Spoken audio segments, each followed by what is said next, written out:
नमस्कार मित्रांनो, मी जगन्नाथ पाटील आपल्या यूट्यूब चॅनलवरून म्हणजेच जे जे पाटील स्पीक्स या चॅनलवरून मी आपल्याशी बोलत आहे. आज दिनांक 14 जानेवारी 2026 आणि उद्या महापालिकेचं इलेक्शन म्हणजे 15 जानेवारी महापालिकेचं इलेक्शन.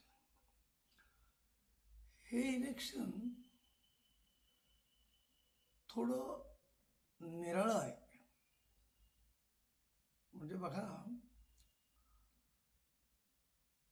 20व्या शतकात 1950 पासून सुरू झालेलं इलेक्शन म्हणजे ते लोकसभेचं असेल, राज्यसभेचं असेल, विधानसभेचं असेल,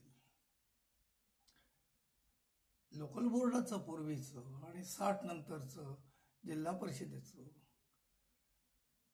आणि पंचायत समितीचं, ग्रामपंचायतीचं कोणतंही इलेक्शन असलं तरी 50च्या टप्प्यात जे इलेक्शन होतं त्याची मतदान प्रक्रिया फारच निराळी होती.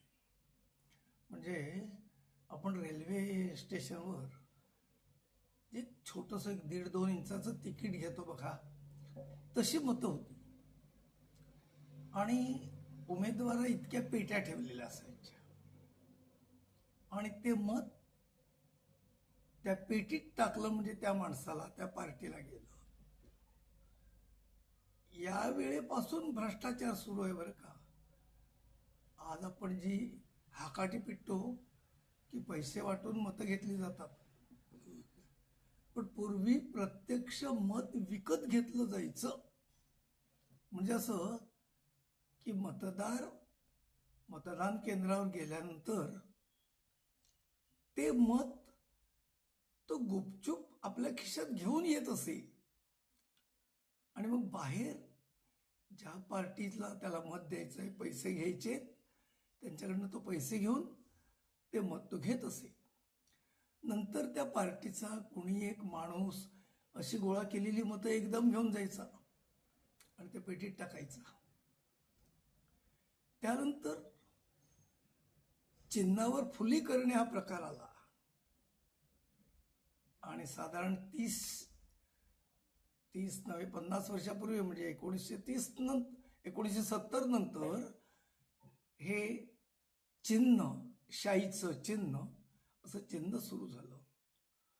पण त्या चिन्हाची घडी जर सरळ घातली तरच त्या नावावरती ती शाई उमटायची, पण जर आडवी घडी घातली तर ते मत 2 व्हायची, दुसऱ्या कोणाला तरी मत ती शाई लागायची आणि ते मतही फुकट जायचं.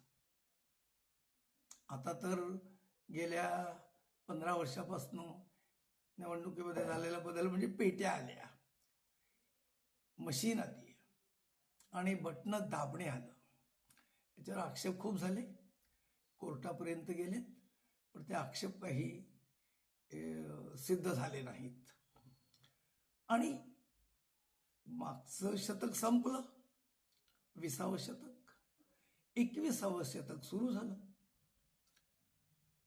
21व्या शतकातली 25 वर्ष संपली, पाव शतक संपलं आणि दुसऱ्या पाव शतकाच्या सुरुवातीलाच 15 दिवसांनी हे महाराष्ट्रभर महापालिकेचं इलेक्शन सुरू झालं. या उद्याच्या इलेक्शनमध्ये असलेला बदल काय आहे तर मतं स्वातंत्र्य आहे, द्यायचं की न द्यायचं, ऐच्छिक आहे, द्यायचं की न द्यायचं. पण मत द्यायला गेल्यानंतर 4 मतं देणे हे सक्तीचं आहे. म्हणजे अर्धी इच्छा अर्धी सक्ती असं हे मतदान आहे. आणि हा प्रयोग प्रथम आहे, पहिला आहे. या प्रयोगाची कल्पना तशी कोणी प्रसिद्धीस दिली नाही. निवडणूक जाहीर झाल्यानंतर आता ही सुरुवात झाली. आणि त्याचं कारण काय तर त्याचं कारण असं आहे की आपल्या ज्या महापालिकेचे जे काही 115-20 असे जे काही प्रभाग होते, त्या प्रभागात काही जागा राखीव असायच्या, अनुसूचित जातीसाठी, काही जमातीसाठी, काही महिलांसाठी. आता मात्र असा बदल केला की प्रत्येक प्रभागामध्ये अनुसूचितचा उमेदवार आहे, महिलांचा उमेदवार आहे आणि प्रगत असा चार तऱ्हेचे अनुसूचित जाती, जमाती, महिला असे 4 उमेदवार निवडून देणे प्रत्येक प्रभागातून हे सक्तीचं झालेलं आहे. आता बघा, आपले 29 प्रभाग केलेले आहेत. पूर्वीचे जे 115 किंवा 120 होते त्याचा भाग वाढवला, क्षेत्रफळ वाढवलं, लोकसंख्येची पट 4 पट केली आणि 4 उमेदवाराला निवडून देणे हे सक्तीचं केलं आहे. त्यामुळे आपण जर 3 मतं देऊन 1 मत दिलंच नाही तर आपलं हे मत फुकट जाणार आहे. हा या निवडणुकीतला फार मोठा बदल आहे.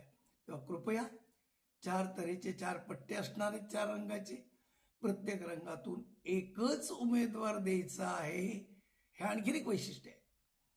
आणि त्यानंतर जर समजा तिसरा उमेदवार तुम्हाला द्यायचा नसेल तर नाटोला खूण करून का होईना पण 4 मतं देणे हे बंधनकारक आहे. हा बदल या पुढच्या सगळ्याच निवडणुकीला लागू होणार आहे आणि राखीव गट जाऊन प्रत्येक प्रभागामध्ये अनुसूचित जाती, जमाती आणि महिला यांना ठेवलेला आहे. तेव्हा हा बदल लक्षात घेऊन आपण मतदान करावं. आपल्या मताला किंमत आहे. तेव्हा मतदान चुकवू नका. 1 मत किंवा 2 मत कमी ठेवू नका. 4 मतं पूर्ण करणे हे आपल्यावर बंधनकारक आहे. धन्यवाद.